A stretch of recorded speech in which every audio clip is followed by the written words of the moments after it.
Good morning, family, and happy Sunday. It is your sister, Rolanda Wilkins, and I am back up in the building. And I'm so excited because today I have a special guest, and I'm excited. The sister is incredible. Now, y'all know I love incredible people, and this is one of those people. So, dear sister, it is Nakiba Amania. Amania? Yes, that's correct. Nakiba Mani. Excellent. Thank Thank you. you. So this sister is incredible. She is an artist. She is an educator. She is an activist. She's the founder of her organization. She does like all of this incredible stuff, and we're going to get into it. But before we get to talking with this sister, I wanted to share this video with her. We're going to be sharing some of her videos throughout this broadcast. But this video I'm going to show is with Sister Carol, and we'll find out about who Sister Carol is. But I was just super duper impressed because she is a legend. So this is incredible. So let's just start off with that video, and then we'll get to talking with this sister and find out about her work, what she does, and y'all, we are totally blessed today to even be rolling with this sister. So let's get into this video.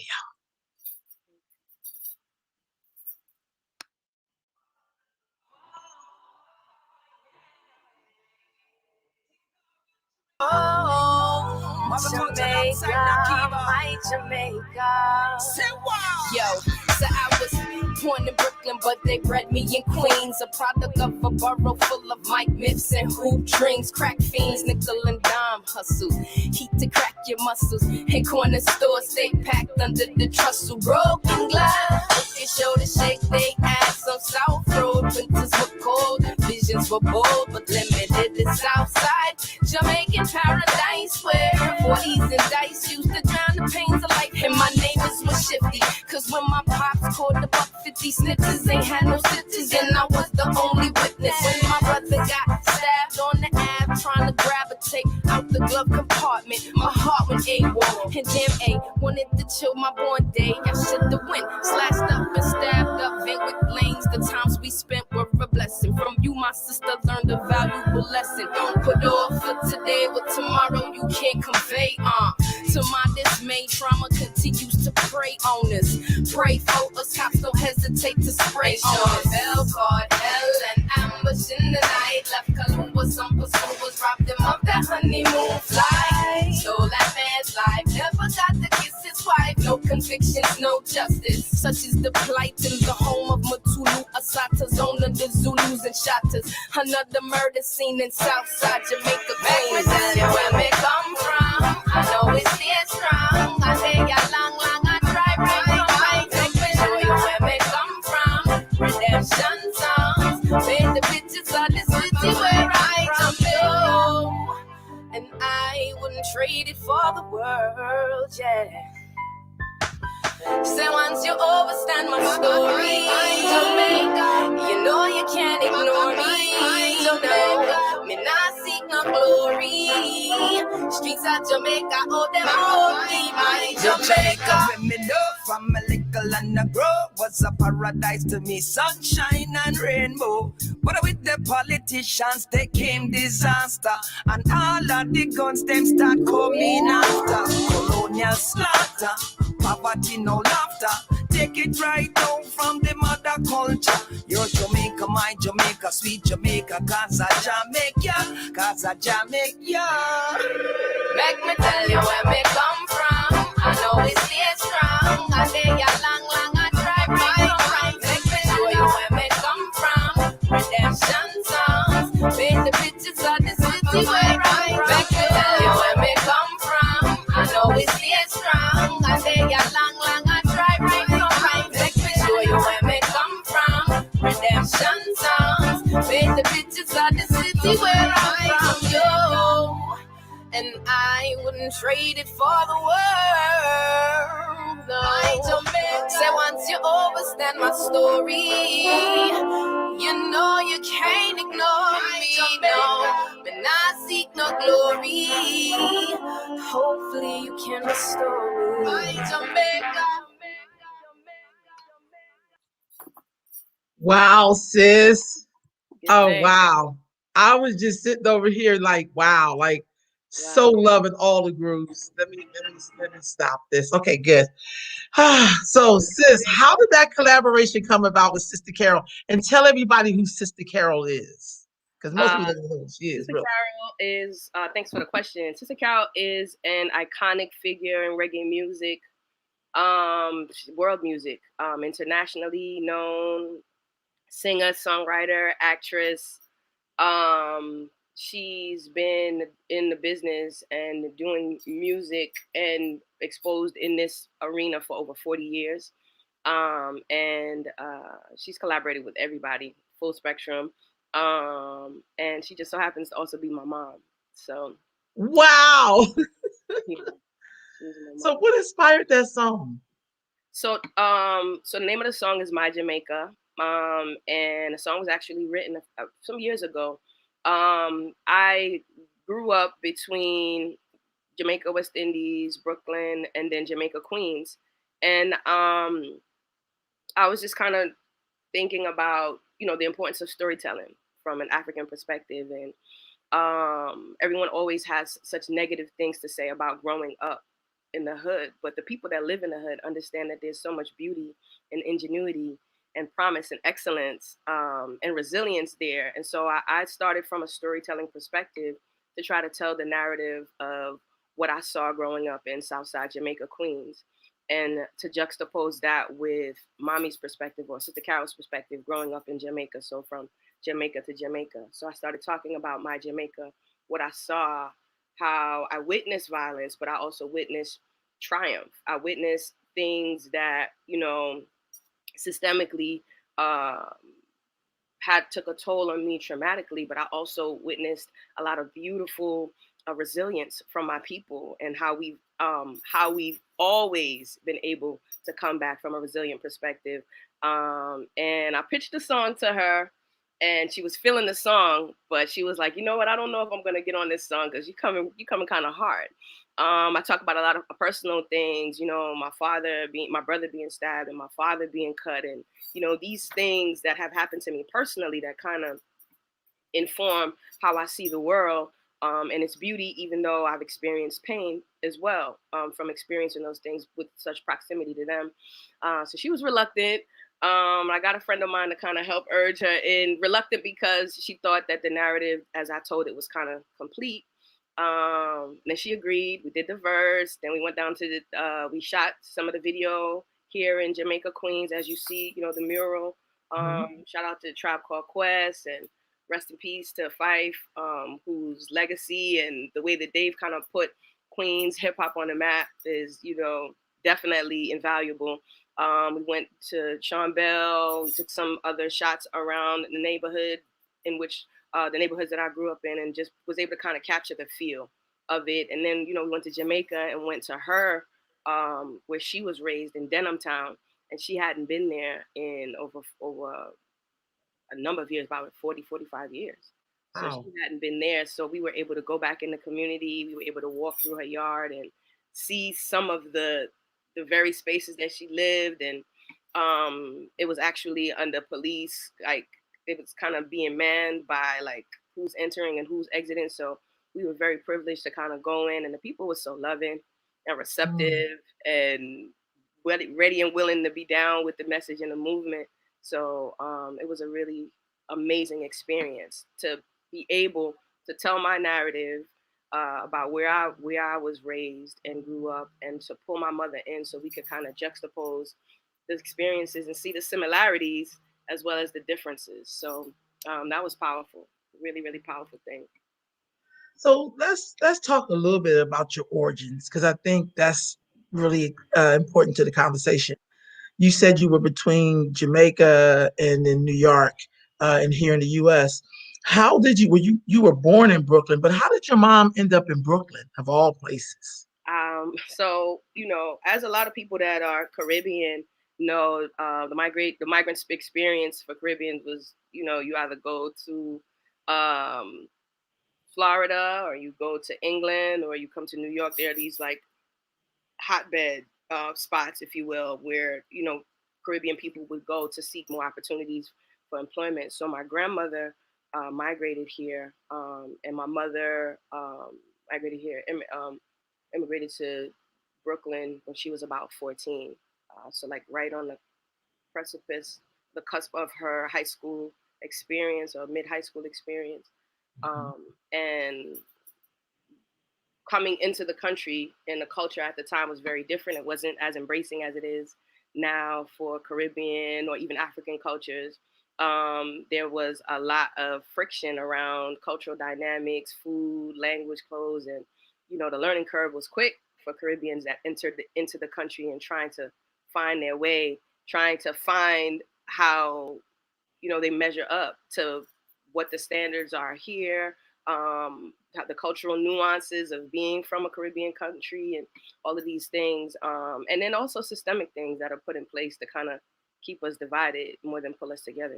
So they struggled with that. The whole banana boat thing, the music not really being played a lot, and I just think it's remarkable what her and like people that I'm close to as well, that I was raised with, Sister Nancy, Barrington Levy, Brigadier Jerry, Scan Success, like all of these people are like my godparents because they were around me so much growing up. I think it's amazing what they've been able to do, the foundation that they were able to lay for the music, for it to become what it is right now. For it to become what it is right now and has been, and how it is seen worldwide, and for it to influence hip hop, and for hip hop to become the world global power that it is. It's just a really amazing thing for me to be a part of that resilience. And that's who we are. That's how we show up. And so I'm very proud of my legacy. I'm proud to be my mother's daughter. I'm proud of her works and her achievements and her accomplishment. For me growing up, seeing her doing all of these things just was extremely influential in letting me know that my path could be limitless. So I give thanks. So when you were younger, when you were growing up, did you know, was there a difference in like being from Jamaica, or were you just like any other American kid, or how did you know that you were Jamaican? I mean, I know that sounds kind of ignorant, but but how do you normally, like, is it, language? Is it food? Did they take you back to the old country, or, back to the island, or like, how did you develop that identity? I think that when you are, so there are cultural identifiers that are noticeable from the outside, whether it be language, whether it be food. Jamaicans speak with a patois, which is a dialect, like with English, kind of is slang, if you will. But noticing how my parents spoke in the home was very different than how I saw other people's parents speaking, or different things. Our home language, which is important to recognize, wasn't really, I didn't see a lot of evidence of it when I went to schools, but I saw evidence of it when I went to Jamaica. And so I had the unique and beautiful experience of being able to triangulate and say, okay, this is different, but this is similar. And being able to kind of see where the overlap was and where the dissonance was powerful for me in making meaning of not only my experience as a descendant of Jamaican immigrants, first generation here in New York, but then also making meaning of our experience as Africans in the world, like diasporically. Like it allowed me to see, oh, this is just that, or this is the same. Like we see the similarities in culture all the time. And sometimes we just have to tap into our ancestral memory to really, make meaning of it. For me, growing up, it was different. Like the culture in Jamaica, school-wise, is very different. I remember being in 5th and 6th grade and wanting everybody to come out and play, and it was like common entrance. So everybody was on lockdown, and that was like the year that you took the test that determined what high school you was going to go to, and if you passed, it was publicized in the newspaper. It was a big deal, and I saw how culturally that dynamic was so impactful to people, and it kind of mirrors like what the standardized testing is here, but it's very different also. It's a different thing. So, people weren't coming outside to play and chill. Everybody had to, no, my for study stuff. I was like, all right, we had to understand that and then make room for that. Sometimes study with them and sometimes kind of, provide that support. So now when I'm doing work in the Caribbean, I have that vantage point and that perspective to understand how my approach to education is definitively influenced by the things I saw growing up, culturally, music, um, everything from, you know, going to Jamaica and there being two channels, you know, RJR and JBC. And I'm coming from America, like, but the radio was like the central media force at the time. So everybody would gather around the radio. That influenced me later on to do media studies, just to understand how you have access and dynamics that impact the way in which you view and see the world. So for me, it is invaluable what being able to go to Jamaica and be raised between New York and Jamaica is to me in my life and my experience. It's just powerful. What motivated you to be an activist? I was born into activism, really. My mother and my father, they met on an activism tip at City College, and they were, you know, with people like Dr. Jeffries and like around there. My father was the, you know, presidents of organization. My mother, there was a real strong movement amongst them and their peers who are still our aunts and uncles to this day. They were all heavily gravitating toward Rastafari and looking at divergent, quote unquote, divergent means of looking at religion and spirituality that weren't necessarily popularized or seen, and sometimes were even ostracized in their own homes. So being raised Pan-African and being exposed to the music and the culture from a youth, I naturally just kind of became a part of me, a part of how I saw myself, how I see the world, how I try to, you know, even influence and impact the people that are around me. It's just, it's kind of like eating. It was like breathing. It's like who I am because of who my parents are and how they show up in the world. Is your activism tied to your music or Yeah, I influence mean, to influence each other? absolutely. You know, as African people, we've always had the soundtracks to our movements. You know, if you look at apartheid, if you look at even culturally, when you think about different different ways that we've always utilized music to tell our stories, and so the timing now is no different. We need to activate the artistic perspective, activate our intuitive nature to storytell using music. It is who we are. It is how we show up. It is how we transcend lines of division. It's a necessary tool that we just need to be tapping into more.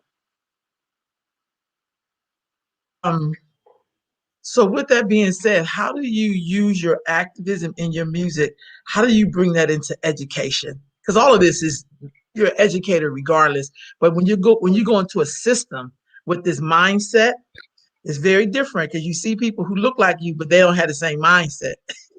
How do you bring that into your education? So for me, music is always a component that I've added. I taught in schools for a number of years. For about 12 years, I was a teacher with the New York City Department of Education, and music was if you were taking a class with me, whether it was a history class, a math class, a science class, a specialized class, an advanced class, there was going to be a musical component because it's just, for me, an underutilized tool that we should activate and access as much as possible with young people, because it's one of the quickest ways to tap into their learning modalities. So for me, it was always a means of not only, if you know, after you talk to any of my ELA students, they'll tell you I had them doing critical lens essays with juxtaposing lyrics from Nas and certain MCs and being able to connect them to the quote or the thesis and utilize like the format and structure that they understood around music to help them better understand writing techniques and how to make transition statements and different things, because we have everything that we need. We just need to activate it. So for me, as a classroom educator, it definitely was a go-to for me. I also taught a music and movements class that talked about how social movements and throughout our history as African people have always had a soundtrack or a musical component. And that was really dope. I taught that as an elective. I think that now, in the work that I do now, I do specialized workshops around activism and songwriting, prose writing, storytelling, poetry writing, directly, like it's more of a direct fit and feel. And I do that with young people. I also do some of that with adults. And I don't get to do it as often as I like, but when I get to do it, it's always a powerful experience because I'm just like sitting at their feet learning. And that's one of my favorite positions to be in, to be a student. So because because you're in that field, how do you see the future of education going? And what are some of the things we can do to improve? Because we do have more of every so-called thing, but yet it don't seem like we're advancing. What do you see as the future of education, especially if we start using more of the style that you're using? Because I do think music can get you to do things that you can't. Like even when I work to music. Like I'm not in my office with no sound. Yeah, I gotta have definitely. some music playing. Yeah, Yeah. I think that we need to be more intentional about how we look at ourselves as African people in the system. The system has consistently played a toll on us disproportionately, and that's not by accident. It's because it wasn't intended for us to be as successful, and we still push through, and we still strive, and we still win, and we still create the scholarship necessary for us to transcend barriers and boundaries. So we have to be intentional about centering our knowledge of self, centering our sense of self, and not allowing. A good friend of mine always says we can't let school get in the way of our education, and we can't let the training aspect of schooling get in the way of us learning about who we are, how we show up in the world, how we can actualize our intellect, our academic excellence, and look and think of education in a myriad of ways, and not just these cookie cutter carbon copy ways, because it isn't working for us, and it hasn't worked for us, and systemically is putting us at a disadvantage. And it centers around white supremacy and white supremacy culture, and how the way that they view and see and move in that, and that we sometimes uphold too. It alienates us, and it alienates us from ourselves and our cultural values as well as our people. So we need to detach a bit, disrupt and dismantle, and be intentional about learning who we are, how we show up present day, and how we've shown up historically, so that we could chart our own paths for our future and our culture, our history, and plant this necessary seeds for our children to be successful. Now, you talked about African as an identity. And we live in America. Some people don't necessarily think that we're African people. I don't know how you get that. But how do you help people to understand that connection? Those of us in the diaspora, I belong to Clubhouse. I'm on the Clubhouse app. And some of these conversations, like for a month, I was not on Clubhouse. I was like, I can't listen to more of these conversations. And then somebody sent me something, I'm back on it. So this whole thing around people thinking, no, we're not African. We are indigenous people to America, and we not. How do one develop its sense of self around their African identity? Because which is so important. But what suggestions would you give to someone who is maybe just waking up or trying to discover that part of themselves? I think there is an initiative for division, and we have to name that, and we have to acknowledge that's there is an initiative to divide, and there's also, I think that when people lean into division, they're coming from a deficit-based perspective. They're trying to see what they can gather. There's some fear around, if I don't claim my indigenous identity as American, then I'm going to lose what my ancestors poured into this space, or like there's a loss that's being negotiated in that thought process, which I don't hate on. I'm not saying that everybody should think and do and feel like me, but what I am saying is that when we approach education and looking at how cultural values over time have transcended, like there are things that we do today that come from our African ancestry, our roots. We see how these things have not only survived over generation and generation, but come to feed the way and be the blueprint for how we here in America now do things or look at things and approach things. When we can show folks similarities, when we can show the overlap, and you know, you got to remember, sis, we are up against a significantly intentional brainwashing. You know, African booty scratchers, like, you know, the images of the people that need just 10 cents a day, like all of those things. We are very visual people. We're visual people. So everything that we experienced visually left indelible marks on some of us that can't shift. And so we have to create the cultural counter narrative to go against that, to have people really see the beauty and the richness of being invested in African culture, African pride, African history. And then there are also things that divide us, like not being able to understand things language-wise or culturally, or certain things that happen. But we have the power to bridge those gaps. We have the power to be intentional about connecting and reconnecting and connecting again. We have I always say that we have everything that we need. So it's just a matter of us tapping into that, understanding that those images were placed there for us to disconnect, for us to think primitively about a space that is far beyond other spaces, that has been raped by the world for its natural resources, including and most importantly its people. And so it's important for us to just build the bridges instead of acknowledging that there are differences. Build the bridges and utilize what it's. We have so much access to information right now, but I don't chastise anybody for not connecting to Africa the way in which I do. I understand that the way that I was raised and the world that I was raised in was positioned to allow me to feel this depth of connection. I don't chastise anybody, but I do open doors, and I open doors for young people to see themselves as African.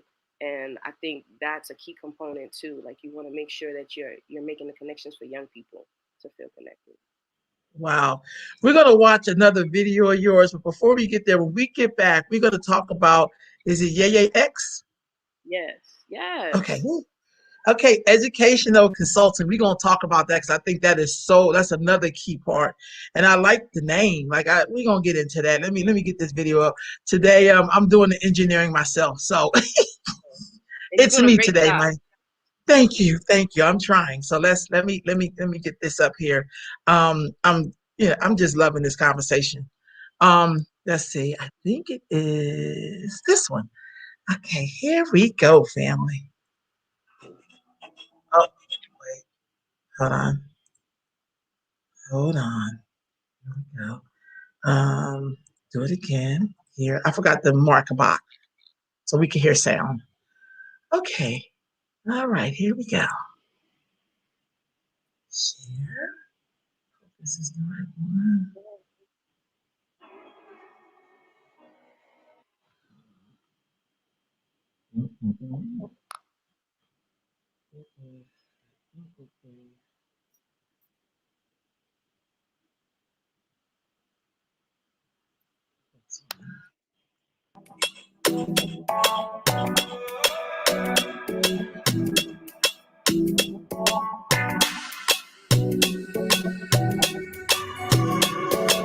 The sun now come up. The sun now come up.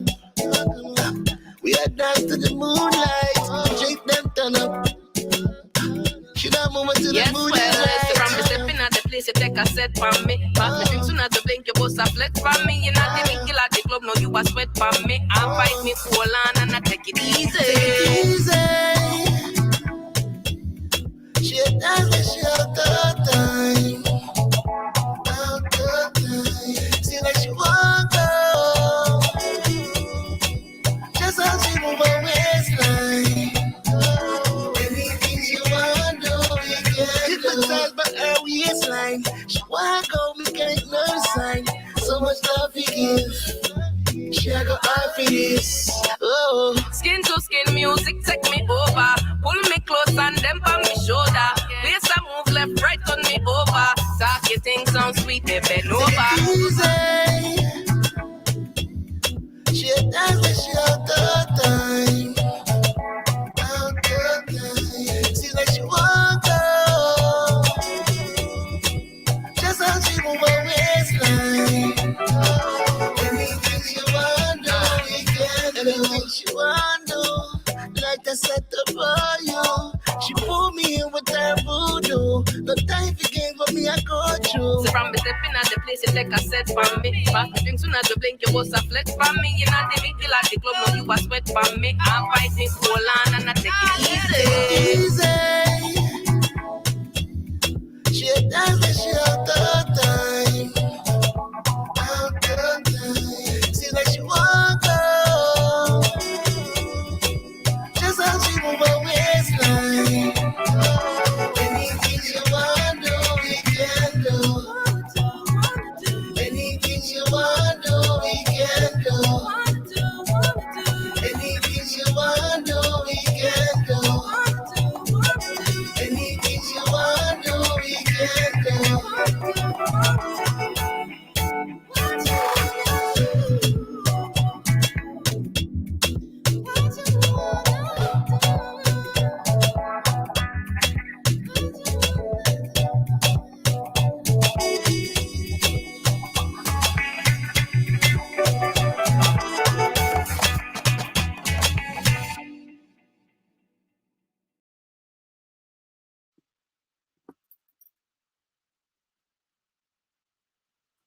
And we're back. Okay, what inspired that song? What's the story behind that song? Wow.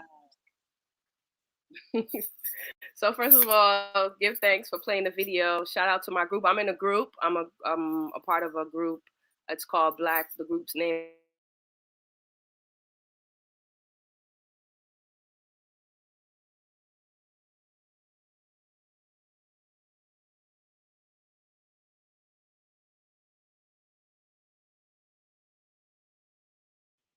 Oops, sorry, family. Look like she's a little frozen, so I'm trying to wait for her to come back. With that, I guess while we're waiting for her to come back, yeah, she may not even know that she's frozen. I'm going to slide into another video real quick so I can figure out what's going on. So let's do that.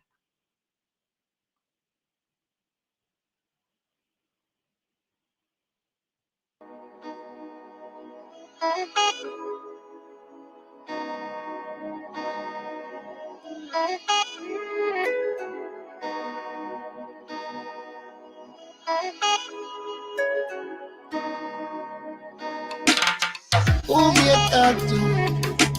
This is not my woman, who you? Now you play victim. Now you wanna cry, boo. You always just see things in a way that can wait for you. It's the competition. I'm really trying to get you. Me really start to feel resentment. Not a good time for judgment. Feeling so confused. You're content. Without your love is whoa. She come in the house and she gone and she got no manners. Right now, right for the girls and she got no manners. Where she a move with her that she got no manners. It can be something else. But me, I wonder who you a chat to. Couldn't be my king of who you a deal with. One bag of problem and when you come through, you could have bright and feisty. I go on like in a curfew. Say me no know what we do now. Have me a thing believe in you. Me really start to feel resentment. Not a good time for judgment. Feeling so confused. the content. Without your love is, whoa. She come in the house and she burn like she got no manners. Right now, right, coming home and she got no manners. When she have a wicked dad and she got no manners. It can be something else, I can tell by the right. Oh, by the right. By the right. By the right.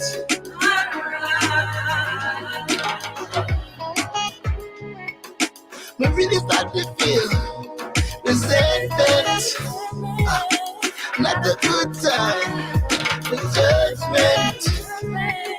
We feel so confused, it seems like you're content. Without your love is, whoa. She come in the house and she burn and she got no manners. Right now, right, coming home and she got no manners. When she have a wicked dad and she got no manners. It can be something else, I can tell.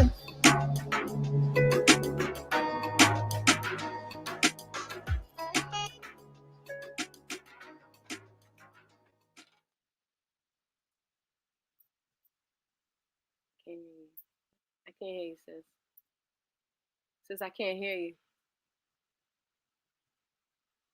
I believe you're muted. Thank you, sis. I was gonna say, could you give me the story with your first one, No Manners? What's the story behind it? You said you belong to a group. Yeah, okay. So the first video that was shown, I believe, was Anything You Want, and this last one was shown was No Manners. Anything You Want. I'm in a group, Black Roots. Thank you all for your patience, by the way. I've been connected to this brother Mike Black for a number of years. We've been doing music together for like 12 years. I'm always doing some stuff on him. If I do a verse for him, he does a verse for me. We just kind of always been musical family. A few years ago, we decided to be intentional about our partnership as musical family and do a project. And we utilize space. We started working on it prior to the pandemic, and then when the pandemic hit, we just decided to go into overdrive with it because we wanted to make sure that we provided the soundtrack for what was happening to us as individuals, as we collectively thought and talked about our experiences, and then provided a bit of an escape for people that were dealing with real life and real world issues and still are. In terms of loss and just depression and all the things that have been bombarded people throughout this time. So we wanted to kind of create a little bit of a musical escape, if you will, for folks. So we started working on our project. Our project is self-titled Black Roots. And so the song that our first single was Fall in Line, but we didn't have a video for it. And that pretty much was like, we put that out right when all of the protests started happening, and that energy was really we put the song out to really add to the cycle of energy that was around the revolutionary movement that is happening, and that should never be docile and should never be on pause and should always be on play. So we wanted to kind of give that energy. But the song, that's Fall in Line. The song Anything You Want birthed out of us just trying to capture that nostalgic energy around people missing, wanting to commune around one another. We shot it at the legendary Shrine in Harlem. Big ups to the Shrine. And we know, like, Fela Kuti's influence. It's that kind of Afrobeat dance hall vibe. So we wanted to bring that in there. We were able to be safe and make sure that people, we took temperatures and we had a COVID coordinator. We did all the things, but we wanted a really intentional Afrocentric vibe around the music, around the sound, around us connecting in a vibration that people were missing. So we wanted to try to provide visuals around an energy that people were missing. And it's very well received. People love that song. It's the vibes. It is the vibes. and just, you know, balanced perspective of what it's like to be in a space and kind of meeting somebody. I think for me, it was some of the public's first time kind of seeing me in that light, which was great because I think sometimes Black women in particular show up as segmented versions of themselves. And when we could show up in our allness and be all of who we are, be the woman that likes to hang out and have a good time after a hard week of work, or be the educator, or be the activist, sometimes the world has a hard time accepting our allness. And we should move in our allness unapologetically. I think you're muted again, sis. I'm sorry. I'm sorry, I mute myself. Oh, now I hear that. Okay. Let's see. All right, here we go. Okay, here we go. So tell me about the Yay X Educational Consulting. Tell me about that. Ooh, so a few years ago, I started a consulting practice. I started working as an educational consultant with an organization by the name of CREED, Culturally Responsive Educators of the African Diaspora.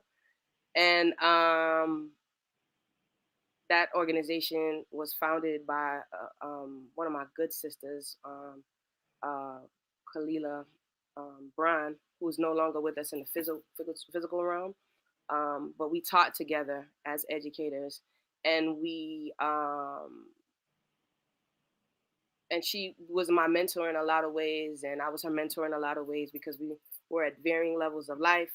But starting to work with her and then being able to develop my own practice around how I just wanted to look at education very differently. And I wanted to provide training and spaces for folks to connect to the ways in which I saw education showing up for us, in particular people of color, like Black and brown people, people that are BIPOC, people that identify as Black, Indigenous, and a person of color. And I always saw how the educational system that was being presented to us was intentionally set up to not serve us. And so in starting the consulting practice, I wanted to address teachers, administrators, professional spaces that didn't lend for those things to happen. And we've been able to connect with some amazing institutions like NYU and New York Public Library and Bank Street, and do some amazing things around training and teaching the spirit, teaching through culture, teaching through culturally responsive and sustaining methods of education. And I think when we employ the influence of culture, we can't lose because we're already starting with a bridge builder for our young people. And there's so many elements that tell you to leave your culture at home. There's so many things that when you enter into even a workspace, even a corporate space, you know, leave your language at home. Your hair needs to be different. There are laws saying that your hair has to be different and you could lose your job. And then there's a microaggressive culture that feeds that. And sometimes, you know, Black folks don't have the words to express and to identify what's happening. Sometimes we don't have the wherewithal. Sometimes we're going through racial fatigue. Like, I'm tired of having to deal with this. And so these spaces often provide affinity for folks. And provide a space for people to connect with themselves around them not being crazy, them not being off, and that the system isn't set up to embrace them fully as who they are. So they deal with what Du Bois calls that double consciousness on a very outward level. And sometimes, because if somebody that you work with thinks that you're responding angrily to something and they have the power of influence around the environment, you could come to feel very muted in these spaces. So I saw it happening as an educator, and I started training folks when I was in education and doing like a lot of culture. I did an action research project on culturally responsive education and its impact on students with disabilities and their academic engagement and achievement. And that kind of, I guess, blew the door open for me and allowed for me to be able to do what I'm doing. So with Yeye X, the reason why I named it Yeye X, Yeye is a Yoruba term for mother, and X, EX, meaning movement, like expand, expound, you know. And so it stands for Mother Movements. the nurturing that has to happen with education, the nurturing that has to happen with us welcoming each other in warmth through this experience that isn't always warm for us. It isn't always welcoming for us. And I think that I'm proud of what the organization has been able to do in a short amount of time. And I'm excited about what we will continue to do. We also have a production company. We also are working on films. We're working on books. We're working on a lot of different beautiful, amazing things. So I walk with pride behind the name and behind the mission and the movement. And I know that I walk heavy with this Yemaya energy too. So I'm proud to step into that, That's beautiful, sis. It's important, but it's beautiful. I'm reading your bio, and you have this one part that talks about dismantling systems of inequality. How do you do that? What are some of the things you can do to dismantle that? That's heavy. They've been trying to do that for 400 years. Yeah. I believe our ancestors have been here doing this, trying to do this for 400 years. Yeah. But what are some ways in which we can do that? Everything in the words that we use, everything in our approach, everything in the way that we connect to one another. Like we are so harsh with each other and so hard on each other sometimes. And I think we could approach one another with a lot more compassion, and so overly critical. And we just have to acknowledge that we can commit to unity without uniformity. We could commit to being unified without being the same, without coming from the same background, we can be unified. We can do that. We have the power and the versatility to do that. But we have to be committed to acknowledging that there is a system that doesn't want us to be unified and wants to accentuate the things that divide us. And that divisive energy is only going to further push us away from our goal, which is to transcend and dismantle these systems. We could start with language. Sometimes when we say white supremacy, folks are like, what are you talking about? White people are not supreme. But we have to name the fact that we are in a system that centers whiteness. Whether it's supreme or not, it centers whiteness. And we have to wake up every day dismantling that part of ourselves as well. Like knowing, okay, the way that we wear our natural regalia or might wear our hair or might wear, all of these things are embedded intentionally over years and time to reinforce Eurocentric dominance, even visibly, how you see yourself, how you show up. If you see yourself as beautiful, if you see your features as beautiful, all of these things. So if something that is naturally connected to you and how you show up naturally, but it's vilified or seen as something that you shouldn't aspire to be, or you should want to be something else in the greater spectrum of how people experience beauty, you're going to end up innately hating parts of yourself and not knowing why. And so we have to address and understand that folks are at different levels of their understanding. And that's fine, because there's space for everybody to partake and learn. But we have a lot of internal work individually to do, and then internal work as a collective to do around dismantling.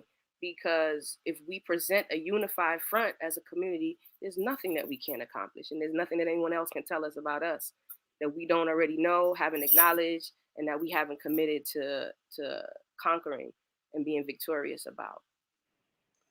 I'm smiling because I love the way you answered that. And Sister Zintle is in South Africa. That's my dear sister friend. I had wrote that down on the paper, Zintle, when you said we can be unified without uniformity, or being the same. And I think sometimes no one ever says it to us like that, because we think it's like you must be like this. Yeah. But like you look at a garden, there's many different things in a garden, but it's still in uniformity. I mean, it's still in unity. Like it gets to grow all in that same spot. And then you said something else. I should have wrote that down. You said a lot of things. I just love the way it just rolls out your mouth, because I think sometimes when we're talking about this, it can almost sound like when people say we'll be using the we. Then I remember what it was. We'll be using the we, but we forget that it starts with an I. So if you don't do your work internally, we can't show up in the we. We can't jump to the we if I am sick. If I'm not right, then it's hard to be in the we. And I love the way you explain that. The word implicit bias. How do you? What's your explanation of? I mean, how would you describe implicit bias? Because sometimes people will throw terms out, and most people don't even really know what those terms mean or how they operate. Right. Everyone moves in bias. We all have biases. We all have biases. We all have ways in which we orient to the world, things that we think are preferential to us, things that we align closer with. We all have biases. When the term implicit bias is used, it has to do with an innate bias that drives decision making, an innate bias that keeps resources limited to people that Mhm. don't fit within the spectrum of that bias, that doesn't allow access to jobs, doesn't allow access to education, doesn't allow access to housing, those things. And folks don't understand when they are on the receptive end of the privilege that comes with those biases. And so, and all of these terms are being thrown around a lot now because everybody is super woke and doing their thing, which I love. I mean, some people don't like it. I love the fact that people are reaching and looking deeper into things. I think there's Mhm. always an opportunity there. But I think it's important to name that we all have biases. But there are spaces in which I won't be allowed to be just because my hair is like this and my skin color is like this. Because I've chosen to show up how I show up in the world naturally, there are spaces and doors that will be closed to me. And so when your implicit biases impact the life and the livelihoods Mhm. of other people, it's traumatic for them. And they have to live within your implicit bias. They have to find ways to feed their family. They have to find ways to exist, find ways to find joy and happiness when you don't have a similar struggle. And so there's a negotiation that happens with people that don't necessarily benefit from those biases every day, and it's hard. And so in those workshops, we we try to make sure that there is a direct line and connection to seeing how implicit biases show up, how they impact our day to day, and they impact us differently based on our positionality with regards to race and culture. Sis, what do you think the end result we're really trying to get to in America around this thing around racism and it's been here forever. It's like part of the fiber of America. It is. What do you think we're trying to get to? What's the end result in your mind's eye?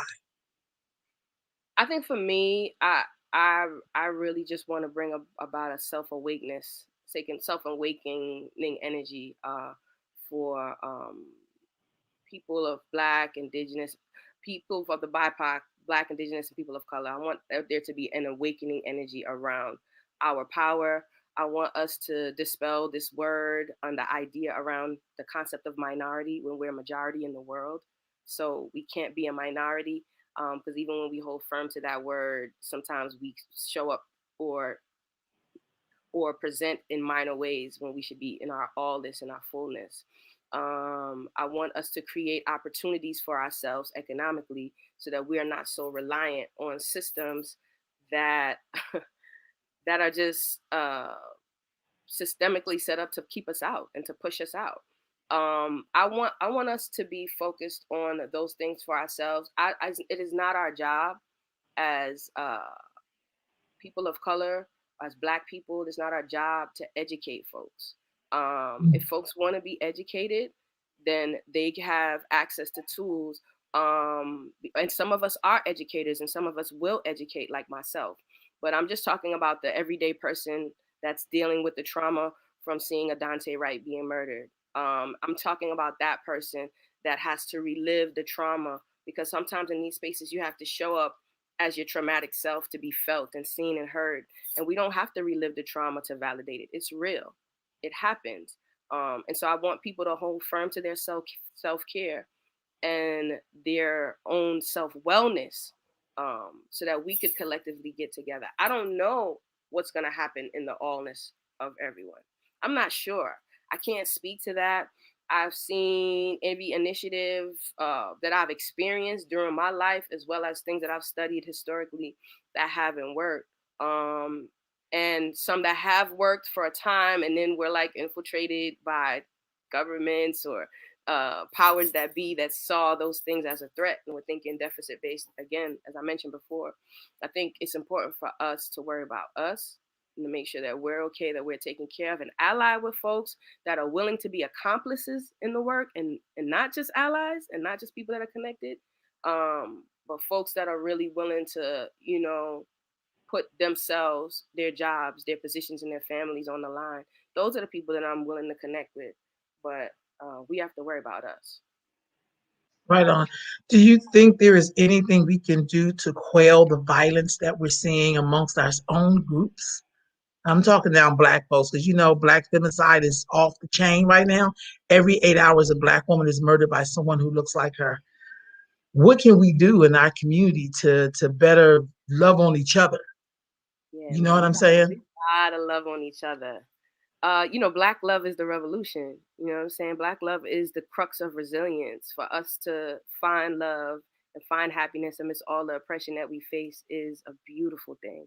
And it's something that we fight really hard for.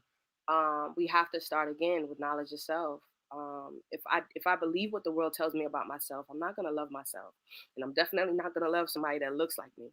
And I'm not going to be able to show myself or that person love. And it's going to impact my choices. It's going to impact the way I show up with ego and I show up with pride. And it's going to create a separation from myself that I don't want to be in a position where I'm either not here in the physical realm to experience it, or I'm behind bars thinking about it deeply. Like it's going to control the way. So I'm coming into my own. But when I'm in a less influential position to do so, and that's what happens to us oftentimes. So we have to start from young. We have to be intentional about communal pride. I know that when we look at the history of the country and people migrating from the South and people migrating from other countries, there was a greater sense of community. And then environmental, structural things happen to kind of break that and create that separation. And so there is less a sense of community now. And that doesn't bode well for us because we're communal people. We live and thrive and have lived and thrived in community. It doesn't work well with us.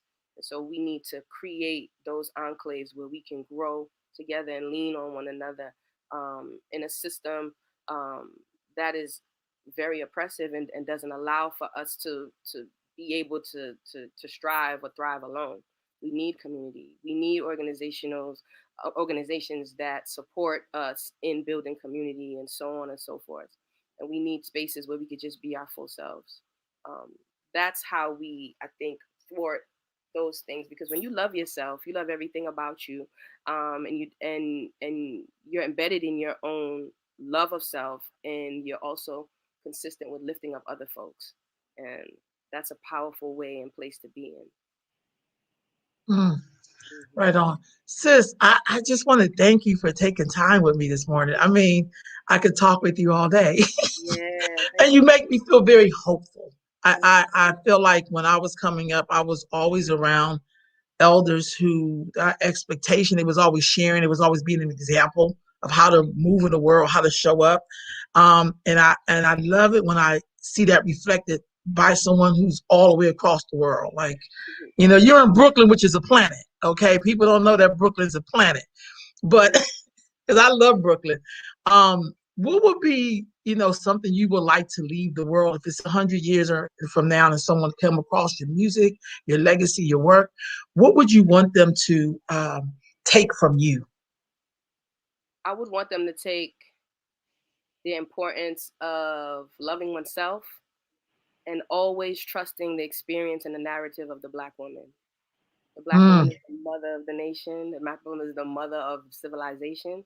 And still leading in regards to, in a lot of ways, towards like the way that we boulder everything and carry it on our back for the world. It's important to open your ears and your eyes to our love, to our experience, to our compassion, to our need to be loved and consistently supported. And so if you listen to a Black woman and open your ears to the Black woman experience, it could do wonders for the way in which you understand the world. And then lastly, and most importantly, I think connect to your spiritual divinity. Connect to your elders and your ancestors. Sit at the feet of the elders and learn as much as you can. And indulge in the fact that they've been here and they've done it. And there are different things that are happening, but things don't really change so much over time. And so if people have experienced it before and they have reference and they have ways and counsel for you, embrace it. Embrace it. And then I just want us to stop being so scared to be all of who we are, especially with regards to our spirituality. And that definitively is something that's really clear and clear cut for African people. That's like a lot of things. That's a lot of things when I said one more thing, but yeah, no, keep going. Those things are important for us. We're supernatural. We have it. We have it, and we allow systems that we embody and take on to pull us away from who we are, and we just can't do that. We have to be who we are. We have to remember who we are, tap into the ancestral memory so that we can become who we need to be for ourselves and for our children.